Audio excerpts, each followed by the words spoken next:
Hey, everybody. I think we might be live streaming. And I just want to start by welcoming everybody who's watching us on the live stream and thanking our colleagues at NDN for helping us to bring the story of Landback to our audience. It's a huge story from which I learned a lot in the course of the days with you, Nick and Amy. My idea of what Landback was went from, as you see at the very beginning, a struggle about Mount Rushmore, so-called, the Sapa and the Black Hills, to a much deeper understanding of what you're all doing. And without wanting to shed differences, I came away with a sense of just how deeply what you're teaching, what you're telling relates absolutely to the history of colonialism, and also to the history of how, or the experience of how many of us are living right now, feeling alienated, detached from one another, from the land, even from ourselves, and how much healing work, how much the healing work that you're doing could help many of the rest of us who may not think of ourselves as Indigenous at all. So thank you for the work. Thank you for the collaboration on the story and for the storytelling. I don't know who wants to weigh in first, but I don't know. Nick, I think you were on the live stream first. Any thoughts, anything you want to update us on the story itself? Well, yeah, just one, he honey washed day. Good morning. Thank you for the opportunity to be here on the show. I mean, I think some of the biggest things is, you know, uh, as we like reclaim our land as Indigenous people, we're also reclaiming our ability to provide shelter for our people, to provide food for our people, to improve education. And I think it's important for us to keep reconnecting, reconnecting this growing movement, because a lot of times, a lot of people just try to couch activists and organizers or everybody just as folks that are just pounding their hand on the fist, on the desk. And but the thing that I really like about where our work is at and where I see Landback going is radically imagining this world that we're building for the future, so that the next generation can see themselves in it. That Landback is as much about reconnecting the relationship between the people and the land as it is about creating a way of life for us moving forward. And Yeah. and in the process, healing that's happening. And so I think that the examples that you highlighted in the show, of Camp Mniluzahan and some of the work happening, throughout this territory are just really good examples. But there's like hundreds of these examples that exist throughout Indigenous communities everywhere. So, this show helped kind of give a tidbit. But you can go to Mohawk territory, you can go to Dene territory, you can go to different territories where lands have been reclaimed and amazing things are happening there by amazing people trying to make a better life for themselves and for their people. Well, we want to go to all those places and do all those stories. So let's make that happen. Let me come to you, Krystal. I mean, there's a point in the show where a legislator, I don't know who, a city council person, I think, or someone in Rapid says, we've had an influx of Indigenous homeless people, and everybody on the chat was like, influx? Why do you think people are homeless? Who influxed who? Talk a bit about the situation now. I think that was the mayor. Yeah, I mean, has there been any shift in the relationship with city authorities? Yeah, that's actually Sunny Red Bear holds down the work with Camp Mniluzahan and our houseless relatives in Rapid City. So I'll definitely defer to her, as the director of racial equity and someone who holds that piece down. Oh, she's just joined us. Sunny, I didn't see you there. Okay, there she is. Come on in. So the mayor really put his foot in it as far as our live chat audience were concerned. Anything changed in the relationship with the city authorities since Camp Mniluzahan? Changes, yeah, definitely. There's been a few changes, but it's not our focus. Our focus is on caring for our people. And I mean, we're used to the barriers, we're used to the challenges, but we have a vision. So we're working towards that. So talk a bit more about what you've got planned for this year. This year our hands full again. A lot of master planning for our future projects of different steps in housing. So we've been learning a lot from other people, like Nick talked about, just a lot of people that have been doing the work, that have been going through the processes of learning. And so we're learning from them, and we're going to be able to use their knowledge and going forward and creating some long-term sustainable housing solutions for our unhoused relatives. Coming to you, Amy. Thanks, Sunny. Coming to you, Amy. The poignancy of the story around the boarding schools is haunting. And I know that work also continues. Do you have any updates since we talked in whatever that would have been, July? Yeah, so good morning, and thanks for having us on, or having me on this morning. But yeah, actually our governor, the governor of South Dakota, came out. So our social studies standards went up for revision, and the process has been anything but ordinary. The working group that worked on them, that is built out of education practitioners from across the state, came up with a set of standards. The governor directed the DOE to revise them without input from the working group and release them to the public. And the revised standards removed a lot of components of Indigenous history, particular to South Dakota. And so we actually had a march in September in the state capitol to openly oppose those revised social studies standards, and are working through the process now. So after our march, she stopped the process and said, we're going to start all over again. And we have yet to hear what that is going to look like, or what the timeline is on that. So that is something that we're dealing with in the realm of education in South Dakota right now. And I know there continue to be memorials and events involving the public. This story is just getting bigger and bigger, especially as what's happening in the north. Anything on that front pending here? Yeah, well, locally here, tomorrow there will be a Remembering the Children walk here in Rapid City that is particular to the Rapid City Indian Boarding School, and is just a time for the focus to really go back to the children that died while they were at this school.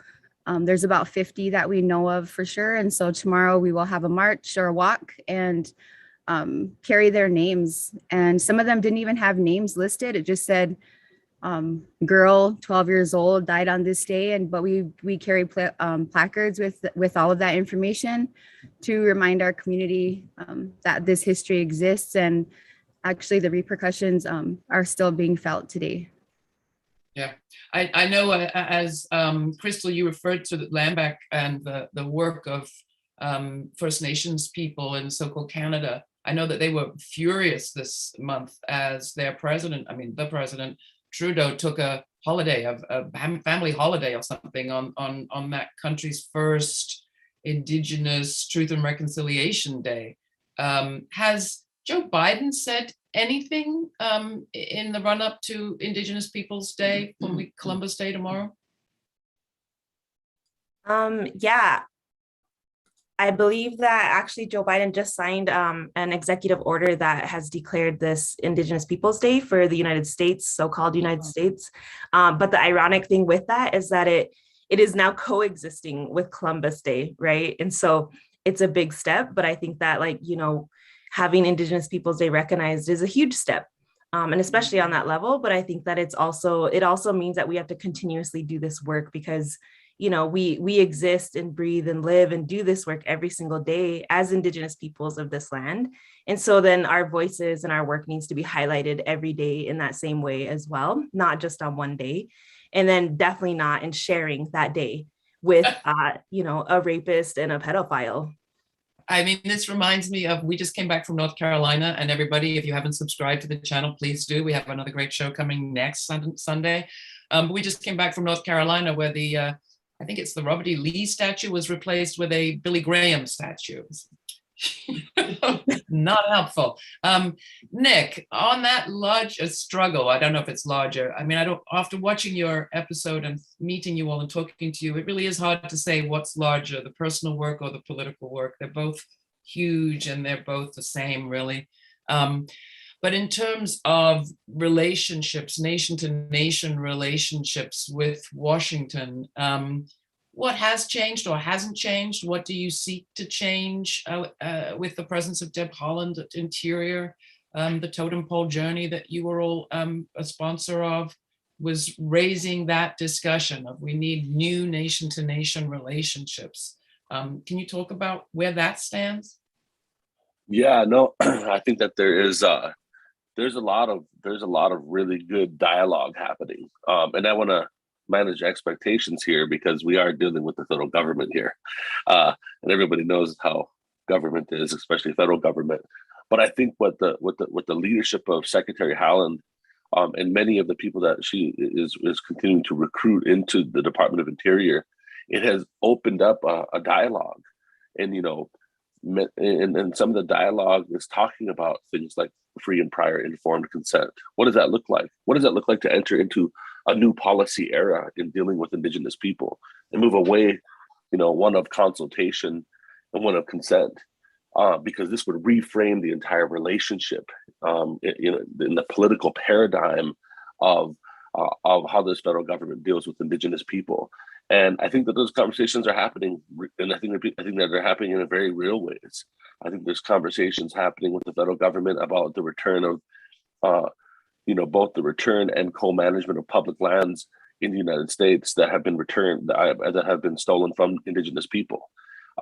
Because I think that, when you look at some of this administration's climate goals and some of its, goals to conserve and protect the environment, clearly the path that they have taken in the past has been one that in which much in the ways in which public lands has actually been used as a tool and a mechanism to create opportunities for transnational corporations and polluters. And I think that we're beginning to have a conversation about turning over a new leaf. And I think that this, the current political climate in the country, combined with the fact that there's folks like Deb Haaland and others who have lived experience in doing this work on the ground level, it's allowing us to really begin to huddle around the problem. And so I am cautiously hopeful that there is a momentum that is going to create, a path forward. And I think, we're going to start to see Deb Haaland, be out in Indian country more and coming to Native communities and talking about Landback and talking about land return and what does that mean. And we're excited to see that happen out here with the Black Hills, quite frankly, because we think that's in the future as well. Krystal, do you want to add anything to that? Amy, Sunny? Krystal. Yeah, I mean, I think, we're in a position and we're in a time where we can make this happen and where we are making it happen and we're moving in that direction. And it is in large part because Deb Haaland is the Secretary of Interior and because different Indigenous peoples are being placed in different roles within the administration. And so I think that, we do have a window of time to be doing this work and to be pushing and holding them accountable, because no matter how you look at it, Indigenous or not, they're still politicians, and we still have to hold people accountable in that position to move our agendas forward and what we're working towards, which is, land reclamation and land back and our relationship to the land. So yeah, I just, plus one to what Nick said. And then in addition, that's where we are, is in this small window of time, in this moment of time where we can really push hard. I just want to remind people or tell people who are watching this that this Krystal Tubal, so you're looking at here, looking very dignified and seated in her chair, is also the person who climbed up that grain silo and hung that flag that you see in the video. There's so much more from what we talked about, your history as a veteran, your family's history, the legacy that you're part of, Krystal. I hope at some point we can release the whole interview, but I wanted to just point that out because it is so important, the multi-levels that you all work at. On the one day, these negotiations, on another, working on business models, on a third, doing direct action. I mean, the elements of the NDN Collective agenda are carefully thought out, clearly, and then assiduously followed, and it seems like sort of simultaneously on many tracks. I think we might have just lost Sunny, but Amy, do you want to talk a little bit to the work that maybe non-Indigenous people can do in support, in relationship to all of this? Actually, I was just thinking, we talk about building relationships in the Biden administration and with politicians, but and what I was thinking is that no matter what, we keep building the relationships in our communities, and we keep working on organizing the people in our communities that don't have voices or don't have a way of directly communicating with politicians and with people who are making some of these decisions. And so I'm really excited for that kind of work, and through conversations with Krystal and Sunny, and just really interesting ways of bringing those voices, elevating those voices and the narratives of people that don't have that communication, is where I think that a lot of the work is still going to be done, or deserves our attention. But I guess I would defer to either Nick or Krystal on any roles of non-Native people. Sunny just came back, and Nick brings his mic on. Nick and then Sunny. How about that? Yeah, I was gonna say a big one, and I always ask this of white people as they relate to Landback.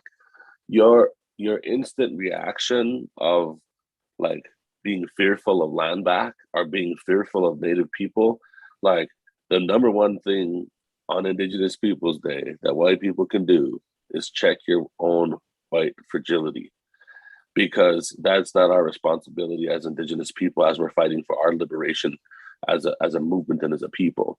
And I'm real. I mean that, like, tongue in cheek, but I also mean that in a very real way, because white people's fragility ends up causing them to put a wrench into things as we fight for liberation. I've seen the mayor Allender of Rapid City's white fragility on fleek right here in this community. I've seen the chief of police, Don Hendrick, and other people's on fleek right here in the community, because they don't understand us or take the time to understand us, and understand what we're fighting for, and also they actively try to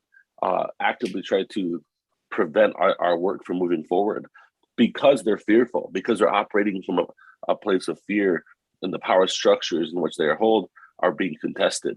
And so I think that this issue of white fragility on Indigenous Peoples Day, man, it would be great if white people all across this country took that up as a thing that they would do every single Indigenous Peoples Day and beyond.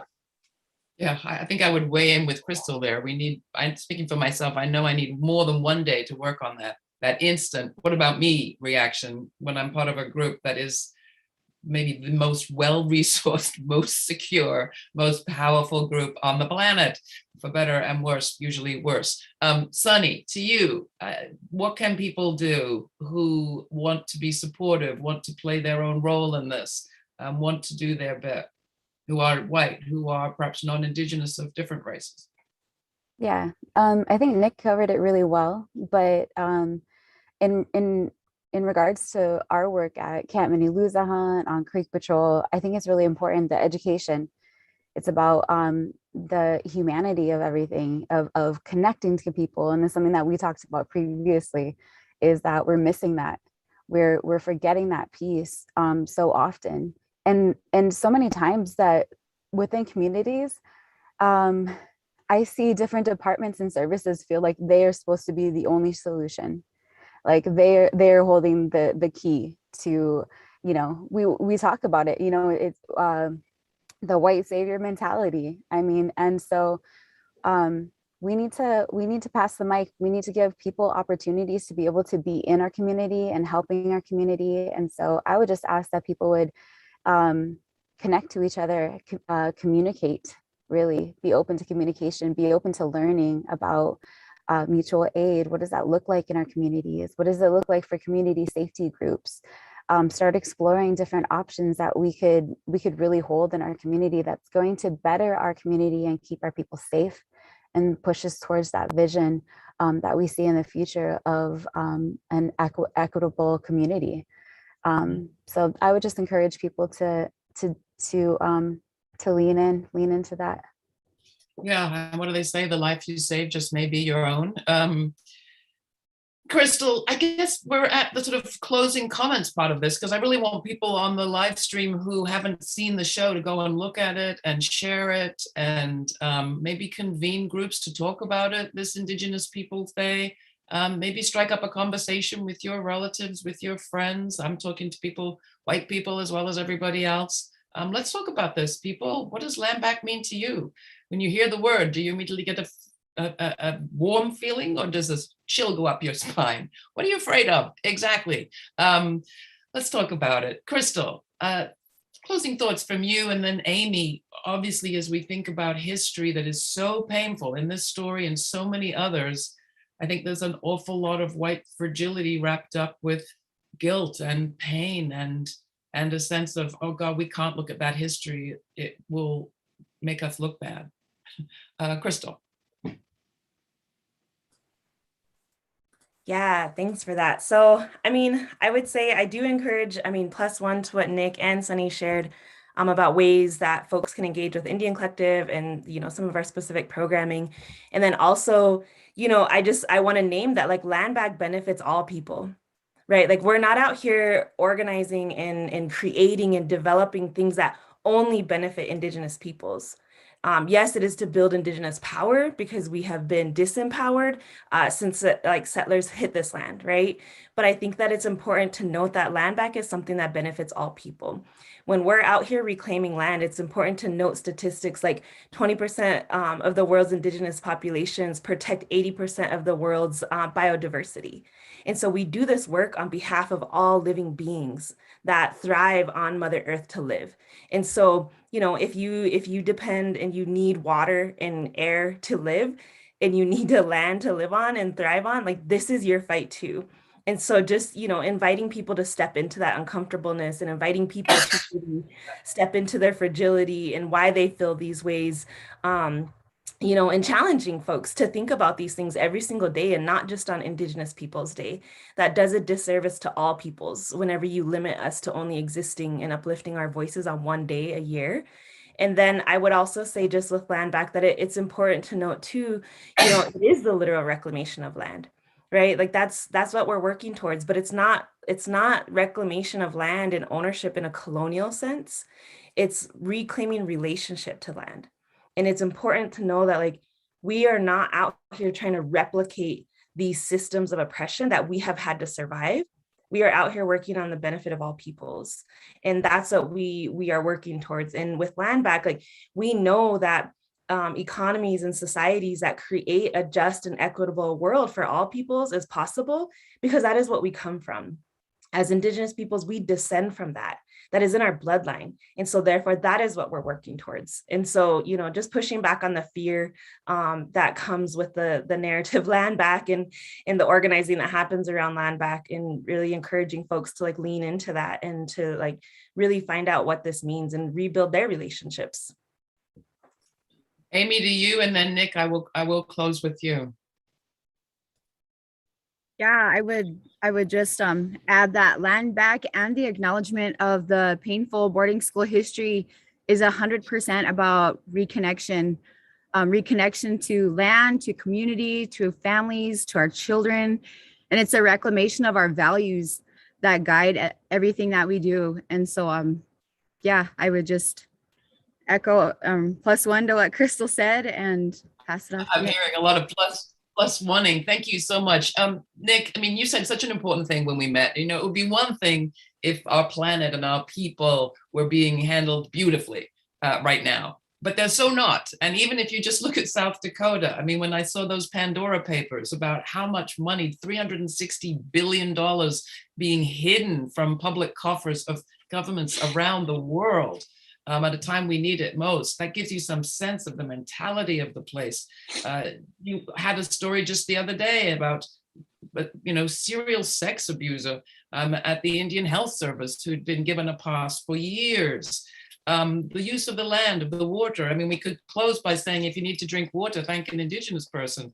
But your point is, you know, these lands have not been being well managed. So let's give you a chance to screw it up, some millennia maybe. Yeah, I mean, I think one of the big things I'll say is, like, when we say that that it's not just about the return of land, it's about the dismantling of systems of white supremacy, imperialism, and colonialism that have both made the conditions possible for our land to be stolen, but are maintaining the theft of our land and maintaining the ability for corporations to violate our rights. I mean, just the other day on Friday, I testified on behalf of the Oglala Sioux tribe in an official consultation to the Army Corps of Engineers, because the Dakota Access Pipeline is currently operating without a permit. It's operating without a permit. And it is the Army Corps of Engineers, a federal agency that the taxpaying citizens of this country pay for, that are allowing that to happen. And so they're choosing, whether it be the National Park Service, Department of Interior, Bureau of Land Management, Army Corps of Engineers, these systems that are set up to supposedly be caretakers and stewards of land have really let corporations and the fossil fuel industry and extractive industries just go rampant with public lands. And so as we think about land back, I think it's an opportunity. I mean, I think it's a massive opportunity. We did it wrong in the past. We treated Indigenous people wrong. We've mismanaged our land wrong. Let's create a new chapter to the book. Let's create a groundswell and a revolution that is not only good with this country making its, you know, its past right with Indigenous people, but we got a future to fight for here. And land back is an opportunity to radically and change how we manage our public lands, and start doing regenerative, making decisions from a place of regeneration and increasing biodiversity, reconnecting young people to land. I mean, all the statistics of what it looks like to improve the lives for young people in this country of all races is reconnect them to land, reconnect them to nature, the things that can be learned in those processes. So I think that there's a huge opportunity here that's before us. And I think it's going to take a lot of people to remember that land back is a verb, just like tribal sovereignty is a verb, just like self-determination is a verb. It's a verb, land back's a verb, so it invokes action. And I think that I'll leave by saying that's what I get up every day thinking about in this work, is that with land back being a verb, it invokes action and responsibility, and that responsibility is therefore collective with all of us.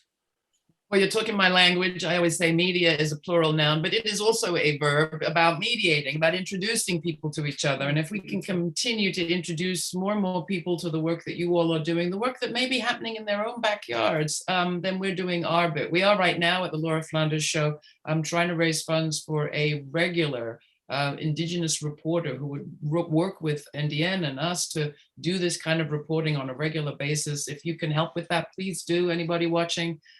We look forward to hearing from you. We look forward to bringing more stories like this to you. And thank you again for this work. It's a pleasure. There's lots more interviews with Nick and others going back over years on our show at our website. Don't forget to subscribe to the channel.